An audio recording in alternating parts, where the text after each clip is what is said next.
Chaotic scenes at the funeral service for Pablo Escobar, drug trafficker, billionaire, killer, but a hero to thousands in his home city of Medellín.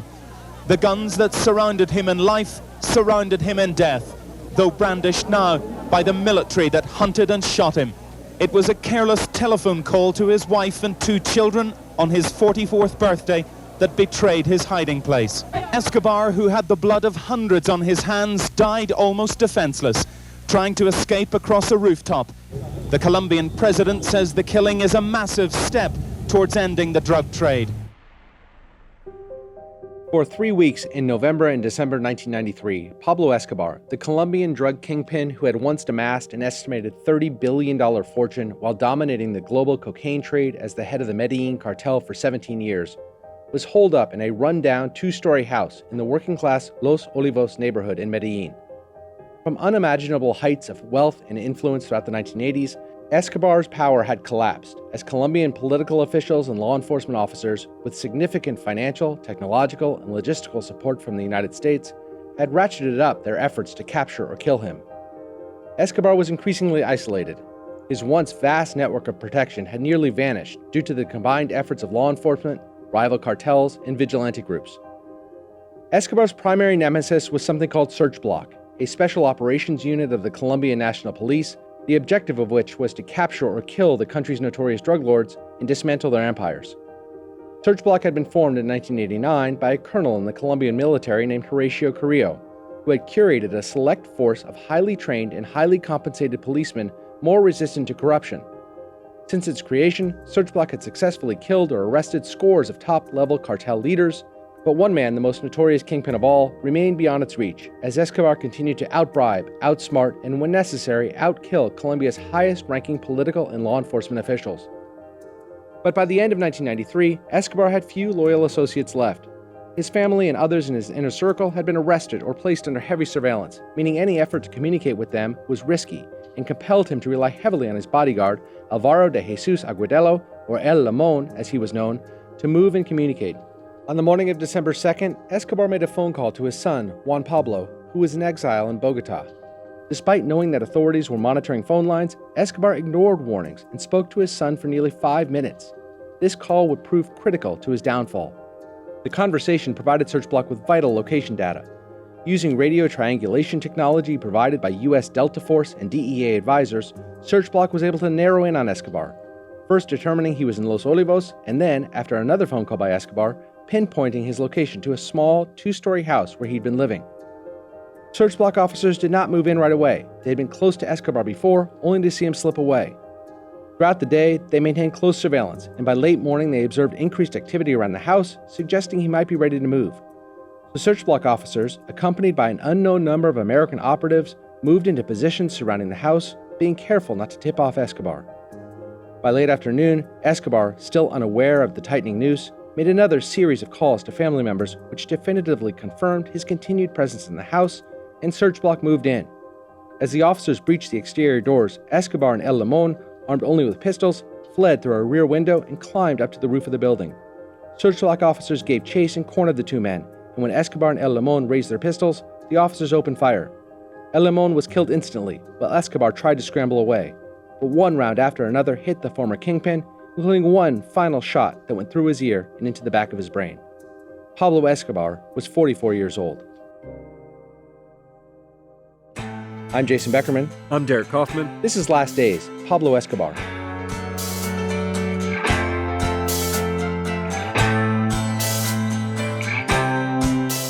Pablo Escobar's death marked the most significant victory in Colombia's decades-long war on drugs and became a turning point that reshaped the country's identity and its future. As the leader of the Medellín cartel, Escobar had wielded unmatched power, flooding global markets with cocaine, corrupting governments, and leaving a trail of violence that decimated 2 generations of Colombians. It is estimated that Escobar and his lieutenants directly ordered the killings of up to 4,000 people, but were indirectly responsible for countless more. After Escobar's death in 1993, the Medellín cartel effectively disbanded, and its operations fractured. Control of drug trafficking in Medellín was largely taken over by smaller, more decentralized criminal groups, most notably La Oficina de Envigado, which was originally a financial and enforcement arm of the Medellín cartel, but evolved into an independent criminal enterprise. Yet, despite these groups' best efforts, they lacked the structure and organization of the Medellín cartel, and their operations were more easily disrupted by law enforcement. But most importantly, the heads of the trafficking rings lacked the charisma and formidable leadership of the preternaturally gifted Escobar.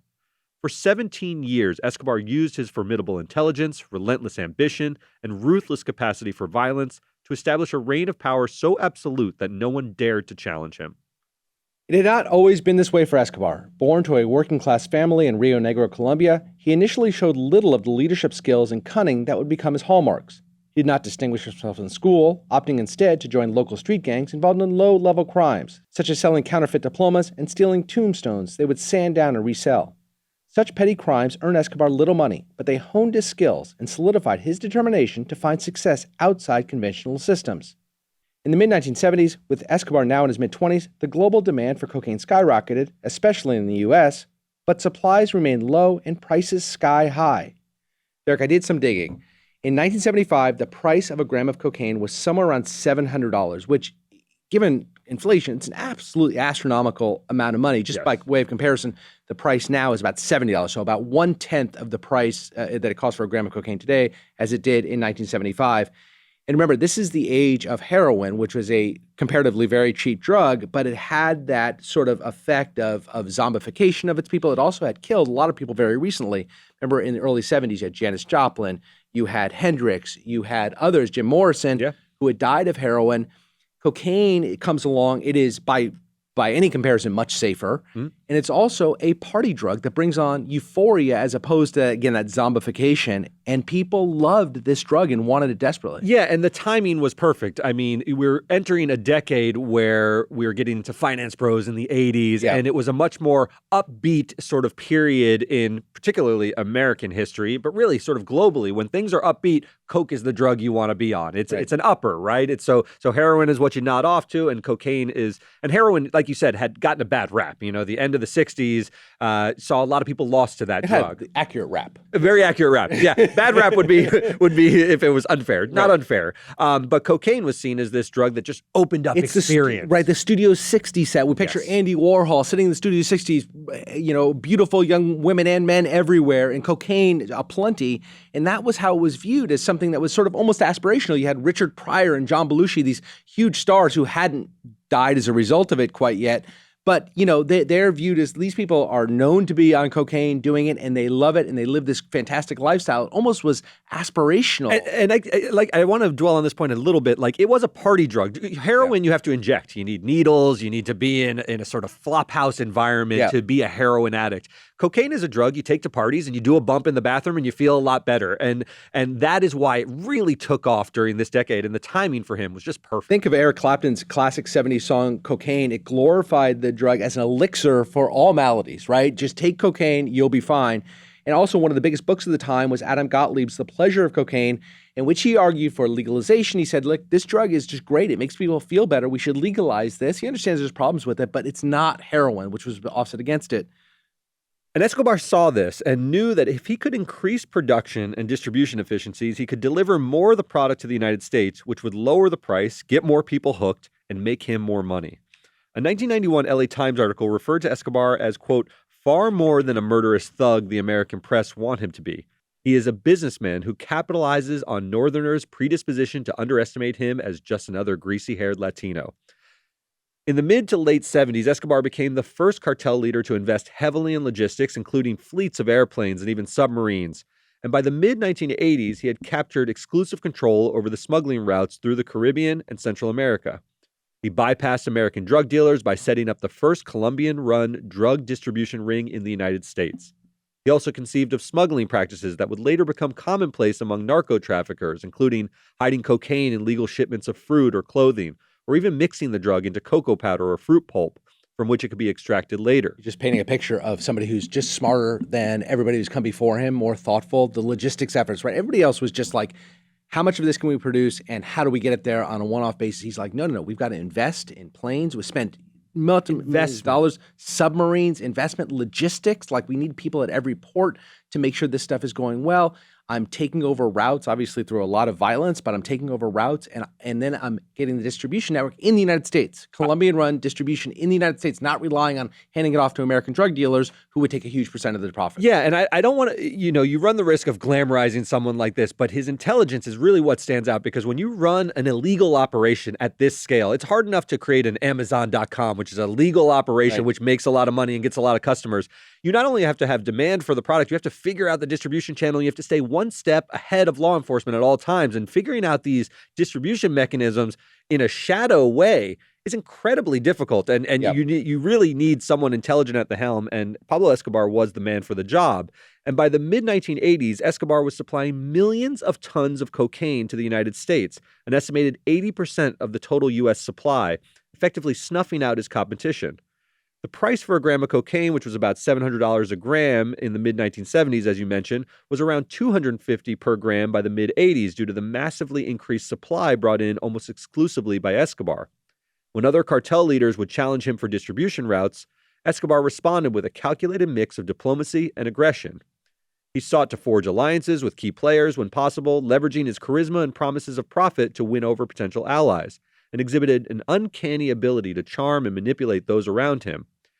And when that didn't work, he would kidnap, torture, maim, and kill. But Escobar's greatest stroke of genius was to endeavor to win over legions of poverty-stricken Colombians in the ghetto-like comunas of Medellín by funding community projects, providing jobs, and donating generously to local causes. This earned him the loyalty of millions in Medellín who viewed him as a benefactor, a savior who stood up to the corrupt oppressors. He fixed broken streetlights and cleaned parks, built roller rinks, and handed out money to desperate parents, all the while recruiting their sons to his teenage hit squads. Under a plan called Medellín Without Slums, he built a 600-unit low-income housing project named after himself. Escobar also bankrolled Medellín's soccer team, Atlético Nacional, and paid huge sums to attract the best talent and field the best squads. At soccer matches he attended, the stadium announcer would refer to him as, quote, the leader of the common people, and Escobar would bask in adulation as thousands of patrons chanted his name. Escobar likened himself to Robin Hood, who fought for the common man against the wealthy oppressors. Here he is in a 1986 interview. The principal ideology of our movement is civility, nationalism, and social, ecological, and sporting programs. Are you the Antiochian Robin Hood? Not in any way, but in every way. It's an interesting qualification because those who know the story of Robin Hood know that he fought for and defended the populist classes. And for those he could not so easily win over, Escobar unleashed his infamous Plato o plomo, silver or lead policy, offering those who opposed him two choices: accept his payoffs and look the other way, or face his lethal wrath. For Escobar, no person was too powerful to be killed, and no act of violence was too savage. He twice had Colombia's ministers of justice assassinated, in 1984 and 89 respectively, and in 1985 he detonated a bomb at the Palace of Justice in Bogota, killing over 100 people, including 11 Supreme Court justices. In 1989, he assassinated presidential candidate Luis Carlos Galán for speaking out against the Medellín cartel, and then went after a second presidential candidate, Cesar Gaviria, in 1990 by blowing up a commercial airliner with 107 passengers and crew. The target of the bombing, Gaviria, was not, as it turned out, on board the plane. This last act, killing 107 innocent people in the failed aim to get just one, represented a turning point for Escobar. For the first time, rank-and-file Colombians turned against him, and mainstream Colombian media, which had always shied away from criticizing him for fear of retribution, openly criticized him now. Many people who used to think he was a saint reacted in horror to the bombing. The event also made the intended target, Cesar Gaviria, into a national hero and a symbol of resilience against narcoterrorism. He won the presidential election by 25 percentage points and immediately launched an aggressive anti-cartel campaign. He solicited assistance from DEA and U.S. Special Forces to help track and capture Escobar, and introduced policies aimed at dismantling cartel power. Most significantly, he convinced Colombia's legislature for the first time to permit extradition of drug kingpins to the U.S. to stand trial. Escobar had for a decade publicly railed against the notion of extradition on the grounds it was a betrayal of Colombian sovereignty. But the political winds had changed. Now, Escobar knew if he was caught and extradited north, he would spend the rest of his life in prison. And faced with an angry public and an unbribable presidential administration, Escobar asserted the only leverage he still had: violence, escalating his bombings and assassinations throughout the late 80s and into the 90s. He also started kidnapping high-profile victims, including Maruja Pachon, the American wife of a Colombian politician who opposed Escobar. The 1990 kidnapping of Puchon, which was later chronicled in the book News of a Kidnapping by Gabriel Garcia Marquez, brought enormous pressure on Gaviria to do something to stop Escobar's bloodshed. So, in 1991, Gaviria agreed to a controversial plea deal under which Escobar would turn himself in and stop the killings and kidnappings, in exchange for him serving a 5-year sentence at a prison Escobar had constructed near Medellín, called La Catedral. The prison was guarded by soldiers of Escobar's choosing and had a soccer field, a nightclub, a spa, a casino, and a zoo. He also had loads of visitors to help him pass the time, including scores of prostitutes and celebrities, including football legend Diego Maradona. It was an enormous victory for Escobar and an embarrassment for Gaviria, who was portrayed in Colombian media as an appeaser who succumbed to American pressure to cut a sweetheart deal with Escobar. The country's newspapers published photographs of Escobar playing soccer with his friends and cavorting with scantily clad women. All the while, he openly continued to manage the cartel's affairs. But Escobar just couldn't help himself, and in the summer of 1992, he ordered the torture and deaths of 4 of his lieutenants within La Catedral. Word got out, and President Gaviria could no longer suffer the indignity. He revoked the plea deal and confiscated Escobar's assets and ordered him moved to a standard prison where he would await extradition. But Escobar would not go so quietly. In July 1992, after serving just 13 months in prison, and on the eve of the planned transfer, Escobar escaped from La Catedral through a false wall he had built into the facility during its construction. From that point forward, Escobar, with the full weight of both Colombian and American law enforcement after him, his family, and known associates under constant surveillance, and with few allies left to lean on, was a man on the run. Money from his drug trafficking still rolled in, but he had no way to access it. And then, finally, ultimately, 17 months later, he moved into that rundown little 2-story house in Los Olivos, where he would spend his last days. I want to note that this period where he was on the run really was, for my generation, I was a 13-year-old kid when he was killed, like the sort of Zero Dark 30 moment. It was sort of like the hunt for bin Laden. Escobar was this guy who was out there, and you knew he was this most notorious criminal. And the day he was killed really felt momentous, even in America, because Reagan had positioned him, and subsequent presidents, George Bush, positioned him as this menace to America. He had created the scourge of cocaine, which led to the crack epidemic and so forth. And him dead, I remember the picture of him on that rooftop, was this thunderous moment of victory, kind of like when Obama announced the killing. It's a good analogy. I mean, I think Osama bin Laden was more in the American consciousness at the time, and he was still running things. Pablo, by this point, Escobar's power had really waned because he was so limited in his movement. But he was symbolic. But he was symbolically huge. And you're right, when it was really American forces and the search block got him and killed him, it was a huge event that was broadcast widely. There's a book called Killing Pablo, which is one of my favorite books ever written, honestly, and it just tracks the manhunt of Pablo Escobar up until the killing and talks about the DEA's involvement. And that is, I believe, the source for much of Narcos. It's great stuff to the way that they tracked him down and finally forced him. But honestly, it was the change in the political winds that did it, like the ability to threaten him with extradition to the U.S. He knew he would be able to bribe himself out of whatever Colombian prison he was. The fear of going to the U.S. is what made him go on the lam, and that ultimately got him killed. Yep. A few final notes about Pablo Escobar. The Robin Hood image that Escobar had cultivated maintained a lasting influence in Medellín. Many there, especially many of the city's poor, whom Escobar had aided while he was alive, mourned his death, and over 25,000 people attended his funeral. Still today, some in Medellín consider him a saint and pray for him for divine help. Within a few years of his death, the theretofore tiny Cali cartel, based hundreds of miles to the south of Medellín, adopted Escobar's Plata o Plomo strategy to conquer all of Escobar's old trade routes, and by 1984, they had come to dominate Colombia's cocaine trade. The federal government in Bogotá applied the lessons learned from dealing with Escobar and refused to negotiate with the cartel, instead going after it with overwhelming force. And within 18 months, the leaders were either dead or imprisoned, and the Cali cartel was dismantled. By the late 90s, Colombia began a slow transition from a narco state to a modern democracy. The government instituted anti-corruption efforts and took steps to rebuild institutions weakened by corruption and violence, paving the way for reforms that would strengthen the rule of law and international cooperation. Medellín, once synonymous with Escobar's reign of terror, transformed into a model for urban renewal, innovation, and social reform, and is now among the most heavily touristed cities in all of South America. But the past is never far behind. the most visited tourist attraction in all of Medellín is Pablo Escobar's grave at the Monte Sacro Cemetery in a beautiful spot overlooking the city.